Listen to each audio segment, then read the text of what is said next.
Hello बच्चों, let's see this question. Dimensions of the following three quantities are the same. Option A work, energy, force. Option B velocity, momentum, impulse. Option C potential energy, kinetic energy, momentum. Option D pressure, stress, coefficient of elasticity. Okay,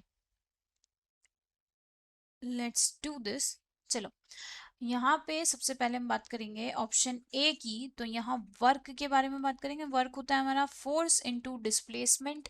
तो force है हमारा m l t - 2, displacement है हमारी l। तो यहाँ से जो work के लिए निकल के आया है वो है m l2 t - 2। चलिए, अब है एनर्जी। एनर्जी के लिए हम लगाते हैं, एनर्जी के लिए हम किसके लिए बात करते हैं? यहाँ पे होती है एनर्जी, और एनर्जी है ना, हाँ जी। एनर्जी के लिए अगर मैं बात करती हूँ तो हम किस तरीके से लगा सकते हैं उसको, हाफ ऑफ mv² से भी लगा सकते हैं, या फिर हम उसको पोटेंशियल एनर्जी जो है हमारे पास उसके लिए भी हम लगा सकते हैं, है ना।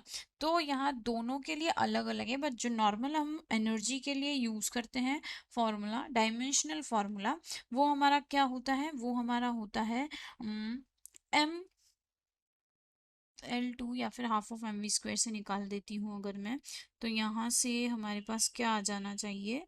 वो आएगा हाफ ऑफ mv²। तो m है हमारा m l2 t - 2, ये है, ठीक है। यही हमारा है। अब हम बात करते हैं फोर्स के लिए। तो फोर्स तो हमारे पास ये है m l t - 2।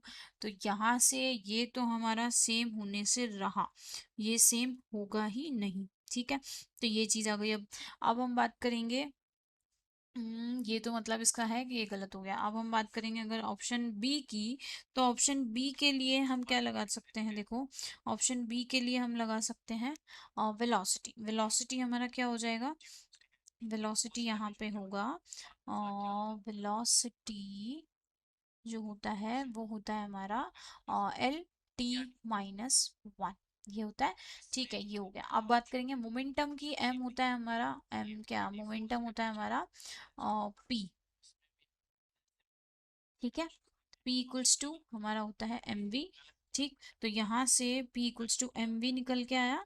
अब यहाँ पे अगर मैं सीधी सीधी बात करूँ, mv मतलब मास, और v के लिए यहाँ पे ये l t - 1, ठीक। ये हो गया हमारा, इस बारे में ये हमने निकाल लिया है, ठीक। तो ये चीज़ हो गई हमारी सीधी सीधी। अब हम चलते हैं आगे। यहाँ से तीसरा कौन सा है? इम्पल्स। इम्पल्स के लिए चलते हैं तो F.t होता है। तो फोर्स m1l1 t - 2, और ये है हमारा t। तो क्या निकल के आया है? ये आया है m l t - 2 + 1 - 1, ये निकला है, ठीक है। तो बी तो अब चेक करते हैं, LT - 1 है एक का, एक का, ये दोनों तो सेम है, बस ये अलग है। तो हमारा ऑप्शन बी गलत हो गया। अब हम चलते हैं ऑप्शन सी पे, ठीक है। ऑप्शन सी पे चलते हैं। तो ऑप्शन सी देखो क्या हो जाएगा? पोटेंशियल एनर्जी, किसकी बात कर रहे हैं? पोटेंशियल एनर्जी की बात करी जा रही है यहाँ पे। तो उसके लिए हम फॉर्मूला लगाते हैं, P इक्वल्स टू होता है हमारा mgh होता है। तो mgh मतलब ये हमारे पास ले लिया हमने, ठीक है। यहाँ से m हो गया, और ये अगर मैं बात करती हूँ तो ये mgh हो गया, ऐसा कुछ हो गया। g मतलब हमारा क्या होता है? Acceleration, gravity. तो एक्सेलरेशन की होती है l t - 2, और ये होता है हमारा h मतलब हाइट। हाइट के लिए हम लगाते हैं l। तो यहाँ से क्या हो गया? m l2 t - 2। अब यहाँ पे काइनेटिक एनर्जी की बात की है। तो kinetic energy half of mv² होती है। हाफ ऑफ mv² के लिए हम क्या लगाते हैं? अभी हमारे पास एनर्जी मैंने इसी तरीके से निकाली थी यहाँ पे हाफ ऑफ mv² से। तो ये हमने सीधा क्या ले लिया? ये आया ml2 t - 2, ठीक है। अब हम बात करेंगे मोमेंटम की। मोमेंटम मतलब p, जो मैं अभी अभी निकाला था वो कितना है? ml t - 1, ये रहा। तो ये तीनों अलग हो गए। तो हमारा ऑप्शन सी भी सेम नहीं है। एंड ऑप्शन डी पे अगर मैं चलती हूँ तो प्रेशर, प्रेशर होता है हमारा फोर्स अपॉन एरिया, ठीक है।